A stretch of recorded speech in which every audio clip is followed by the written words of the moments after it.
आज जब हमारा देश अपना 79वां स्वतंत्रता दिवस मना रहा है, हम ये वीडियो उन अनसुने हीरोज को श्रद्धांजलि देने के लिए बना रहे हैं, जिन्होंने अपने प्राणों की आहुति देकर भारत को आज़ाद हवा दी, और उन वीर वायु योद्धाओं के सम्मान में, जिन्होंने हाल ही में ऑपरेशन सिंदूर में अपनी बहादुरी से देश का गौरव बढ़ाया।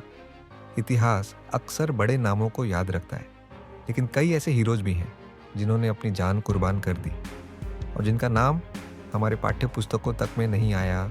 आज हम बात करेंगे भारत के उन अनसुने हीरोज की और जानेंगे कैसे हमारे आसमान के रखवाले भारतीय वायुसेना ने हाल ही में ऑपरेशन सिंदूर में देश का सिर ऊंचा किया।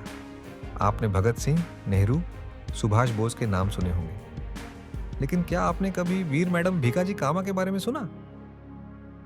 1907 में उन्होंने जर्मनी में भारत का पहला स्वतंत्रता का झंडा फहराया, वो भी अंग्रेज हुकूमत की नजरों के सामने।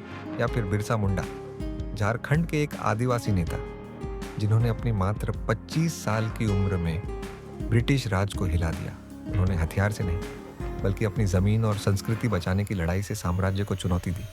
ऐसे ही खुदीराम बोस, जिनकी उम्र सिर्फ 18 साल थी, लेकिन साहस किसी सेनापति से कम नहीं। अंग्रेजी मजिस्ट्रेट पर बम फेंकने के बाद उन्होंने फांसी के फंदे को मुस्कुरा कर गले लगा लिया। इन हीरोज में एक बात कॉमन थी, देश पहले, बाकी सब बाद में। जैसे एक पुरानी असमिया कहावत है, देखो तो कोई मम्माई डांगर ना हुए। मेरा मामा मेरे देश से बड़ा नहीं। देश के लिए रिश्ते, आराम और जीवन सब कुर्बान। आज का भारत भी इन्हीं बलिदानों की नींव पर खड़ा है, और आज हमारे आसमान के वीर भारतीय वायुसेना उसी जज्बे को आगे बढ़ा रहे हैं। हाल ही में आईएएफ ने ऑपरेशन सिंदूर को अंजाम दिया। ये एक जटिल और खतरनाक मिशन था, जिसमें अद्वितीय उड़ान कौशल और अदम्य साहस दिखा। इस ऑपरेशन में हमारे वायु योद्धाओं ने कठिन भौगोलिक परिस्थितियों और प्रतिकूल मौसम में फंसे लोगों को बचाया। ये सिर्फ एक रेस्क्यू मिशन नहीं था, ये संदेश था कि भारत अपने नागरिकों को कभी अकेला नहीं छोड़ता।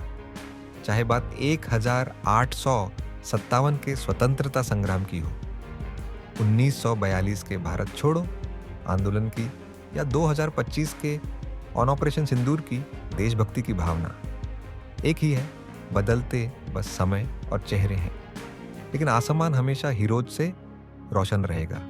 ये कहानियां सिर्फ सुनने के लिए नहीं, बल्कि हमें याद दिलाने के लिए हैं कि जब समय आए तो हम भी कह सकें, मेरा देश सबसे पहले।